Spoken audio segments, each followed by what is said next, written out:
How is Bob Lazar connected to S4? Bob Lazar was hired to do some back engineering on a certain disk. He called it the space sport model. Was when we got to look at the outline of the disk, it was very close to the shape of the version 2 flying disc that Billy Meyer was photographing in Switzerland. Bob Lazar said the seats were smaller. They were for smaller people than him. There was only 3 seats. Billy described 3 seats aboard the craft. The outside shape was very much the same. Led us to speculate on where that craft came from. In 1988 and 89, a nuclear physicist and propulsion systems scientist named Bob Lazar got several months of hands-on experience working on a classified top-secret engineering project for a covert branch of the U.S. military aerospace program. Lazar's work included examination of extraterrestrial spacecraft recovered relatively intact over the decades by Central Intelligence, Special Air Force and Navy operatives and personnel.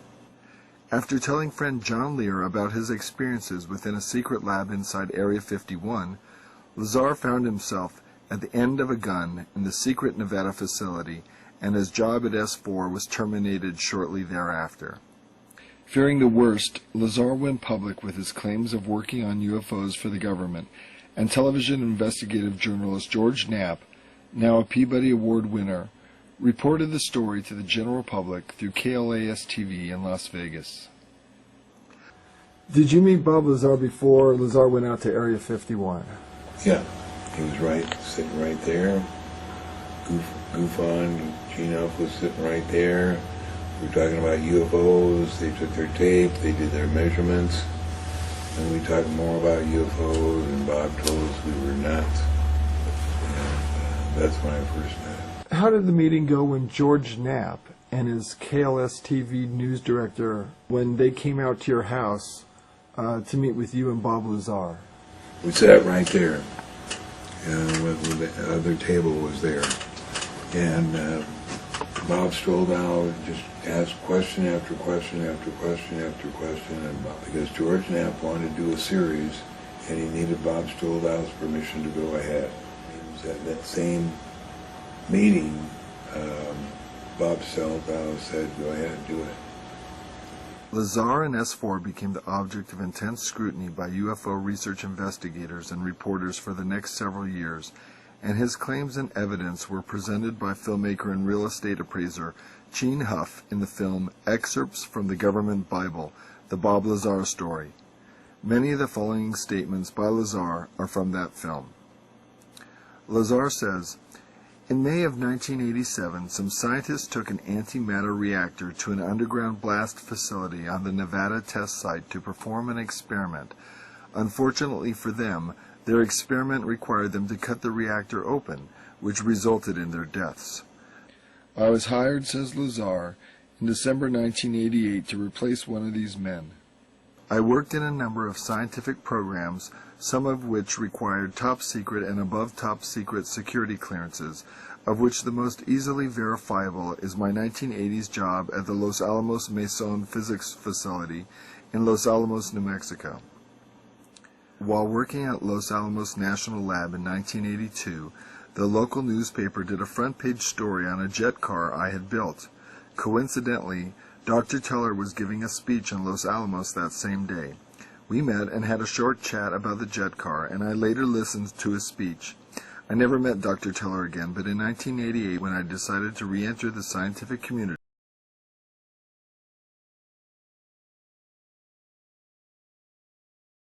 And did Lazar investigate a classified library at Los Alamos and discover that Project Grudge was still ongoing?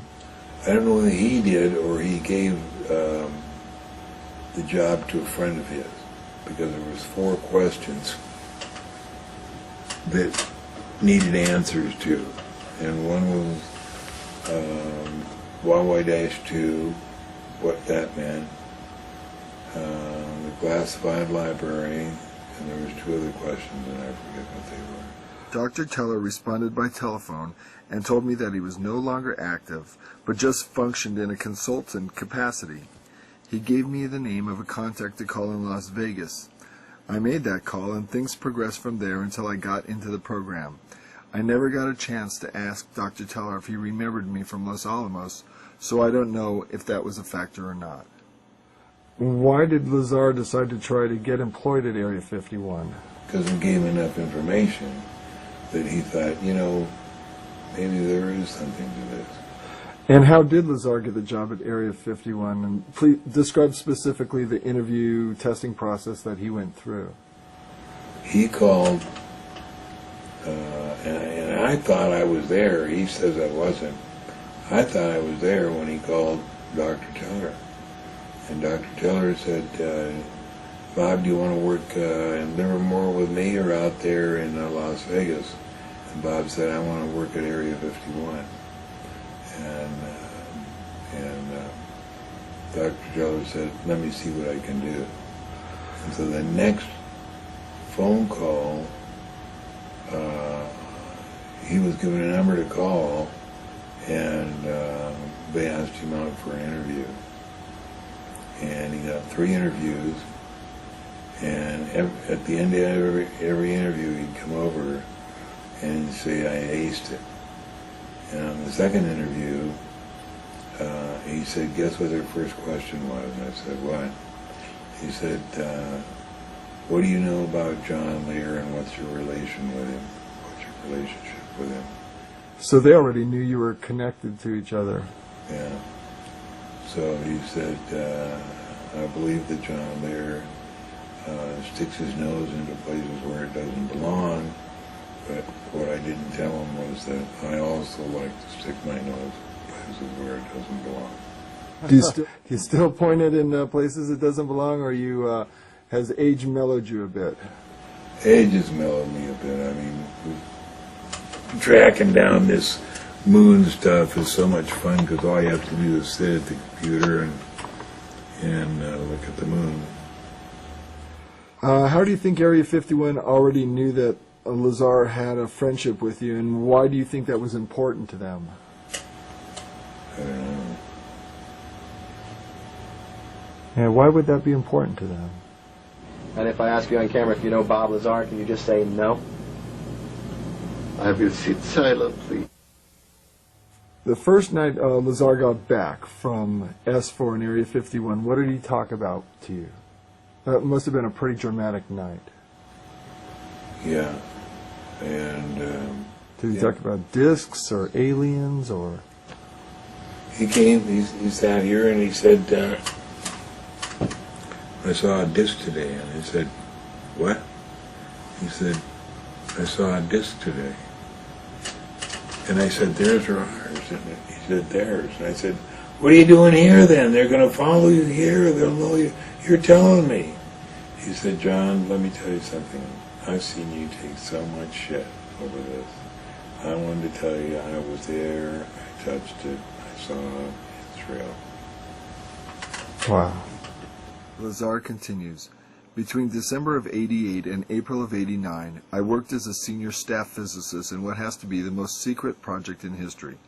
My place of work was a facility in an area known as S4 on the Nellis Air Force Range in central Nevada. Area S4 is located approximately 15 miles south of the infamous Area 51 installation at Groom Lake, where the U-2 and SR-71 spy planes were developed. For the duration of my employment at S4, I was paid by the United States Navy. When I went to work, I was flown from McCarran Airport in Las Vegas to Area 51, which is a highly secure government base on the Nevada test site. From Area 51, I was bused to an even more highly secure facility located about 15 miles south of Area 51 called S4. S4 is situated at the base of the Papoose Mountains by the Papoose Dry Lake bed.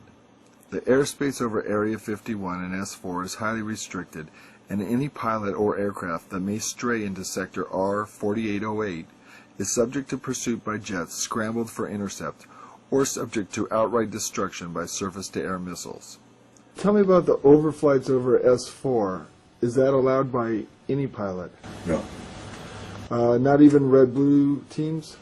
No, Bob says that there's an automatic ground air missile that nobody has the power to stop. That if you fly over S4, it goes immediately.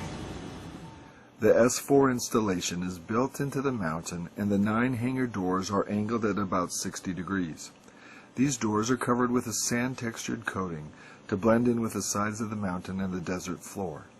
The hangar was equipped with typical tools and extensive electronic equipment.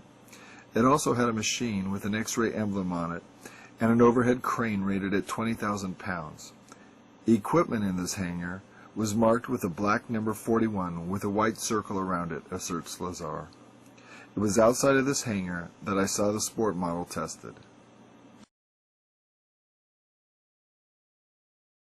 The program out at S4 consisted of 3 projects: Project Galileo, Project Sidekick, and Project Looking Glass. Project Galileo dealt with gravity propulsion. Project Sidekick dealt with a beam weapon that had a neutron source and was focused by a gravity lens. Project Looking Glass dealt with the physics of seeing back in time. I was not personally involved with the hardware of Project Sidekick or Looking Glass. Regarding Project Looking Glass that Lazar was briefed on, what was Lazar's understanding about time and time compartmentalization? This is Project Looking Glass. All he told us was that the paradox of if you go back in time and kill your father, will you still be here? He said, yes, you will still be here because time is compartmentalized. As part of my indoctrination into the program at S4, I would randomly be taken into a small room which contained a table, a chair, and 120 or so briefings in blue folders. I'd be left there to read for varying amounts of time, usually about half an hour. Describe some of the information Lazar got from the blue folder briefing documents. He said just mostly talked about the nasty things we did around the world, and I said, like what? And he said, oh, you know, like starting wars. And These briefings contained a wide spectrum of information, mostly relating to aliens and alien technology. These reports appeared to be an overview of alien information which could be used to brief scientists from any field about the scope of the whole project and not just their specific field of endeavor. The overview of Project Galileo was accurate.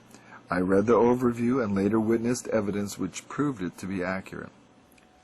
He also got to see a holographic book of some kind where it was comparing civilizations, Earth civilization and the Reticulan civilization.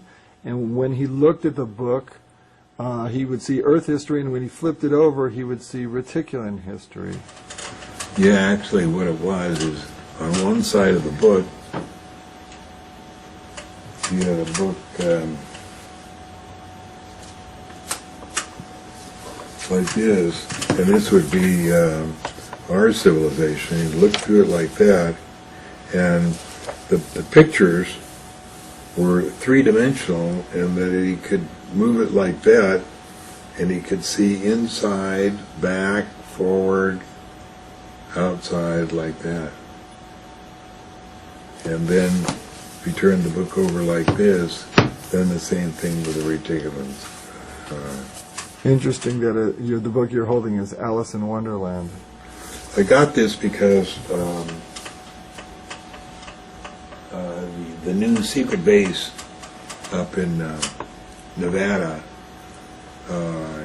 uses a lot of Alice in Wonderland terms. So I got the book to read all the terms that they use.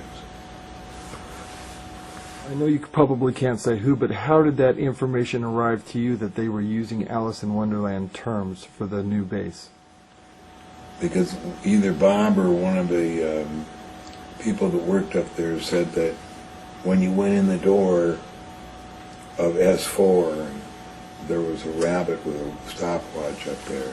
Somebody put a rabbit with a stopwatch up there. There's a new base being created in Nevada that's moving away. Are you saying there's one that's going to move the strategic operations that go on at Groom Lake and S4 away from that location to another facility? Yeah, there's some that are at both those facilities that are different. And where in Nevada are they located? They're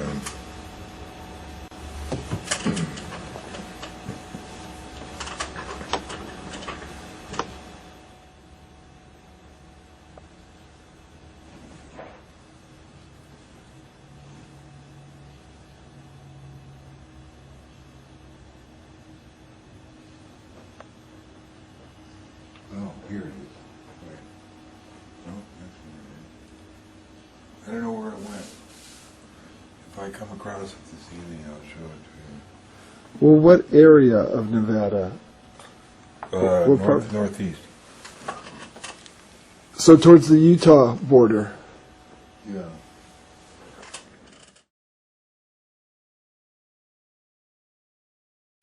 My job in this program was to be part of a back engineering team. Back engineering is the act of taking a finished product and tearing it apart to find out what makes it tick. The goal in this program was to see if the technology of the disk could be duplicated with Earth material. I had at least partial view of 9 different disks out at Area S4. Lazar describes the interior of the flying disc he nicknamed the Sport Model, in which he was allowed to go inside. I not only saw 2 of the 3 interior levels, but I also saw it fully functional in flight. And no, unfortunately, I didn't get to go for a ride in it. This particular disc appeared to be in excellent condition, and because of its sleek appearance, I nicknamed it the Sport Model. The Sport Model is about 16 feet tall and 40 feet in diameter. The exterior skin of the disc is metal, which is the color of unpolished stainless steel. The Sport Model sits on its belly when not energized. The hatch is located on the upper half of the disc, with just the bottom portion of the door wrapping around the center lip of the disc. The interior of the disc is divided into 3 levels. The lower level is where the 3 gravity amplifiers and amplifier guides are located. The gravity amplifiers of the disc can be focused independently, and they are pulsed. Well, describe the time Lazar had been inside the flying saucer for work, for the propulsion systems for element 115, for 2.5 hours, and when he came out, hardly any time had elapsed, and so Lazar had concluded the saucer was time shifted. Well, that's weird. I hadn't heard that time. I hadn't heard that story in years. I've forgotten that story, but I remember it now. I remember he did say that. 2.5 hours. Wow. God, it's been a long time since I heard that story. Is that accurate? Is that what he told you? Yeah. So what does that mean to you now that you're remembering that? I don't know. I just remember that before he went in, he had to pick up all his watches, rings, everything, bracelets. The space-time distortion around the disk achieves maximum distortion and is folded up into this heart-shaped form. The disk can't be seen from any vantage point, and for all practical purposes is invisible. All you can see would be the sky surrounding it. I was never given access to the upper level of the disk, so I can't enlighten you as to what the porthole-like areas are, other than I can assure you they're not portholes. The center level of the disk also houses the control consoles and seats, both of which were too small and too low to the floor to be functional for adult human beings. The walls of the center level are divided into archways. At one point in time, when the disk was energized, one of the archways became transparent, and you could see the area outside of it as if the archway was a window. After the panel had been transparent for a while, a form of writing which was unlike any alphabetic, scientific, or mathematical symbols I have ever seen began to appear on the transparent archway, and I was never informed as to how all of this was achieved, not that any of that would have required alien technology. The reactor, explains Lazar, is located directly above the 3 gravity amplifiers on the center level and is, in fact, centered between them. The element 115 is machined into triangles and is then inserted into the reactor. This piece of element 115 is the source of the gravity A wave, as well as the target, which is bombarded with protons to release the antimatter.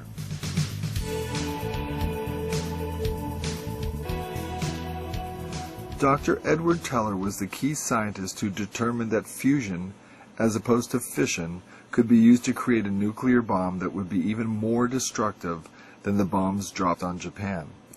Teller is known in the scientific community as the father of the hydrogen bomb. Teller's hydrogen bomb fusion process releases vastly more energy than fission, and results in a much larger explosion from the identical amount of nuclear material as that within the bombs dropped on Japan. "We never dropped the hydrogen bomb, and," quips Lazar, "Dr. Teller's been in a bad mood ever since." Is there any other nuclear reaction besides fission and fusion that you know of? No. Is there anything such? Look, please, you try to explore the things about which I already will have to tell you. It is not interesting. It's a waste of time. Plutonium or Look, uranium? it is, in my opinion, not interesting. I don't intend to answer it. If you ask me that question on camera, I will shut up. I will sit silent. You're not going to get an answer out of me on that. Okay. Teller refused to even acknowledge antimatter on camera, and in excerpts from the government Bible, Bob Lazar clearly explains the enormous destructive power of antimatter. The older atomic bombs, like those dropped on Japan, would create an area of total devastation only several miles long caused, says Lazar, by a fission reaction in which less than 1% of the nuclear material is converted to energy. But if a hydrogen bomb containing the same amount of nuclear fuel as the Nagasaki bomb were to explode, the area of total devastation would be approximately 20 miles. Now, if a bomb was made with the same amount of nuclear material as the Nagasaki bomb, and that material was antimatter, when that bomb exploded in Baghdad, says Lazar as an example, the area of devastation would include parts of Africa, Europe, and Asia, with the exact area of total devastation being very difficult to calculate. Besides the devastated areas, an antimatter explosion would wreak nightmarish consequences upon the Earth's atmosphere and ozone layer, as well as producing poisoning effects of tremendous nuclear clouds circling the Earth. This, says Lazar, demonstrates the enormous amount of power released when you totally convert matter to energy, which is what happens when antimatter and matter are combined. The potentially devastating consequences of an antimatter experiment gone awry now becomes painfully obvious. These are the real dangers of letting secret military scientists experiment with flying discs gathered in secret from UFO crash retrievals, without necessary and vital congressional and civilian oversight. Do not forget that Lazar was brought to S4 to replace scientists who died due to an antimatter reactor experiment gone horribly wrong.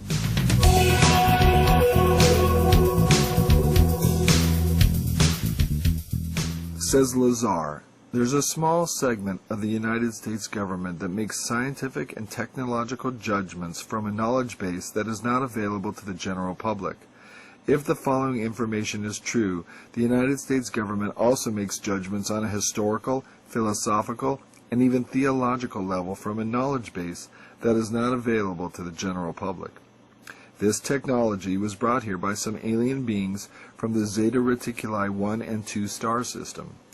These stars are located in the constellation Reticulum, which can only be seen from the southern hemisphere.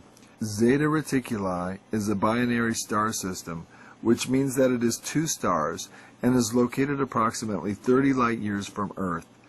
These beings are from Reticulum 4, which is the 4th planet out from Zeta Reticuli 2. The beings are 3 to 4 feet tall and weigh 25 to 50 pounds. They have grayish skin and large heads. Not only did Lazar see discs there, he also saw aliens. What did these alien beings look like? He saw several different types, or one type, or... We saw the single type, the little gray, 3 times. Once through the door, once when he was taking the drugs, the pine-smelling fluid, and once when he went to the MGM for the lie detector test, when he opened the door for this room where they were going to take the test, there was a desk and a chair and a setting that reminded him of the incident at S4 when he saw the alien, and he nearly fainted. Gene Huff was there and said that he nearly fainted. These beings said that man was the product of externally corrected evolution. They said that man as a species had been genetically altered 65 times. They referred to humans as containers, yet I don't know what we are containers of. As I'm sure you know now, it was impossible for me to corroborate the information. Was Lazar purposely brought to S4, do you think, to leak information? That's always been a possibility. It's always been a possibility to leak information to John there, as false information, to lead them in a different direction. And I've never denied that. That could be true. John, that March 22nd tape with Lazar, why is that important in the history of ufology? Because that's the first time that Bob took us out there, knowing ahead, a day in advance of exactly the hour and the minute when that flying saucer would fly. And we saw it at that time. And how many minutes did you get on camera? Nothing on camera. The camera was on the bumper wheel. I forgot to take a picture. Because you were so caught up in the event at that time. Did you ever get any photos of UFOs that you took yourself? Have you ever taken... No, but Bob or George Knapp did the next Wednesday night of it going around. Now, have you ever had an experience with Wackenhut security? I know you and Bob and Jean and some of your wives went out one time. It's a famous story where you went out to film and were... Yeah, and other than the thing out in the desert, no experience. What was your feeling when you guys were being held by the sheriffs there at that time? Were you feeling in jeopardy at all, or fairly cool-headed? You've been through combat and a lot of different things. How does that rank as far as stress levels? S4 let us go, and then when we got out onto the highway, that's when Doug, what was his name? The sheriff. The sheriff. That's when he stopped us, and he knew all of us. And he said, okay, hands against the car, all I want to know is two things. Why are there 5 guys in this car and there was only 4 on the test site? And where's the 9mm? And we just didn't say anything for an hour, and then pretty soon he said, I don't know why I'm supposed to tell you this, but what I'm supposed to tell you is to get out of here and never come back. How was Bob Lazar treated by the FBI agent on the debriefing the day after the night, viewing objects above Groom Lake with you? I don't know. Bob said it was pretty rough. What did he say happened? Then they took him out of the car with a gun in his ear and then said, now Bob, when we gave you this clearance, it didn't mean you were supposed to tell all your friends about the flying saucers. And what did Bob do after that in regard to disclosing information? Well, he didn't make up his mind then. He said that he didn't clearly say he wanted to stay or didn't want to stay, but eventually he decided not to stay. And eventually he left S4. Yeah. So is it possible Lazar was given false information in hopes that he would spread it, do you think? Or do you think this is what he discovered was actually what was going on? Where are you today on that? I think he discovered what was actually going on, but I do admit the possibility that it was, bogus. Well, do you keep in contact with Gene Huff and Bob Lazar at all?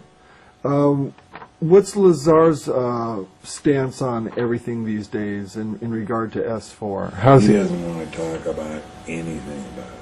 He's still involved in the nuclear industry, is that right? supposedly. But he doesn't want to publicly come out or discuss it anymore because he feels threatened, because he doesn't want to be Well, discredited. he got his clearance back, and one of the promises when he got his clearance back is they said, "Now, Bob, you're not going to give us any more trouble, are you?" Obviously, if this information is true, the ramifications are far-reaching, and you don't have to be a nuclear physicist to figure that out. Lazar summed up his feelings when stating, "The hardware and technology that I was exposed to should be placed in the proper hands of the scientific community, and it is the right of every person on Earth to know that there is physical evidence which proves that there is life elsewhere, and that at least one form of that life has been here." I began looking for sketches done by Bob Lazar over various interviews. Here's some of the sketches done. These were done for Best Evidence, a video documentary Best Evidence. And he made other sketches for other presentations. He eventually sketched all of the craft at level 1. And there were some that were quite different. These are images that it came from various interviews with Bob Lazar. This is an interview for a document drawn by Bob Lazar also. I don't know where he got the image of the alien. I don't know that he had any contact with aliens. So there's the last sketch by Bob Lazar. Do you think it was possible that Orion was a CIA disinformation agent who was posing as a S4 sentry to discredit Lazar's testimony or confuse He Lazar's didn't seem testimony? to know anything about Lazar's testimony. I've personally heard of Bob Lazar, but I personally just heard of him in the last 2 months I was there. We were never told anything about him. As I say, I think when they transferred security, I think they did it complete detachments to completely eliminate, and I don't know what they do with the rest of the personnel because I've never got to that stage. I was discharged for medical reasons because I'm basically medically unfit to perform my duties anymore. Bob Lazar, I don't know too much about him. I know I can't say for sure if he was a resident there. I've never seen any photographs of him, but they keep all that under wraps. If there have ever been security breaches, they're not going to tell you. I've never heard his name mentioned at the facility.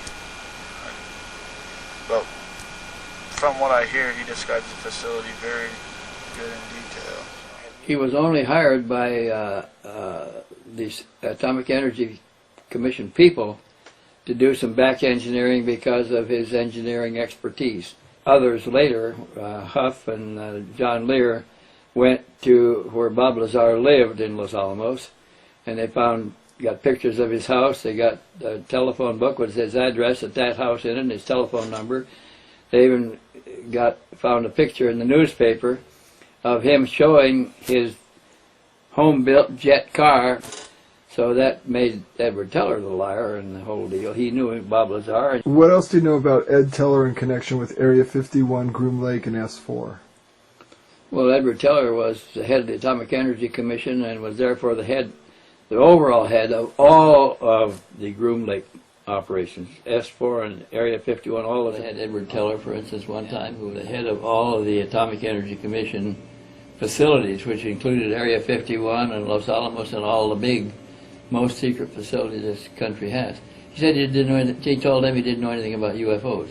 At the same time, we know that a few years before that, in 1968, he held a conference in his center facilities there at Los Alamos for 18 people, a progress review conference, to find out why we hadn't solved the technical problems on an operational UFO that we had recovered, and one of the alien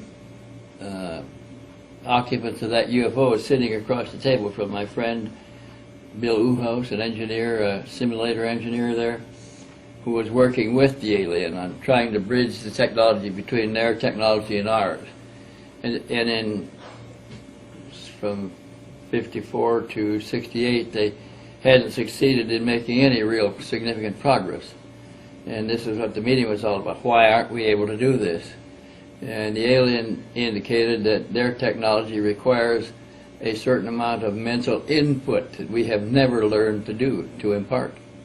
So maybe it has to do with a certain type of brainwave activity, Well, it and you might have to be in require a a certain. brainwave pattern too that we Right. are not familiar with. And here's the same guy sitting at the head of the table with all of his scientists around there. Years later, is lecturing in Dallas for MUFON and says he doesn't know anything about UFOs. And Ed Teller, isn't he also the one who Bob Lazar claimed hired him to work at Area Area 51 and S4? On crashed UFOs. Right. But he doesn't know a thing. Said he didn't know anything about UFOs. And was Edward Teller involved in the program as far back as the initial beginnings of Project Red Light? He had to be. He was there during he took over after the atomic bomb project was finished and we began manufacturing bombs in quantity. He was still the head of the Atomic Energy Commission, had the most secure facilities in the whole United States. So that's why the crashed UFOs were taken to Atomic Energy Commission property, where they had super secret, secure facilities. The only other place that housed a lot of this stuff that was being recovered was the White Sands Missile Test Range, which was equally secure in the mountains behind our White Sands desert.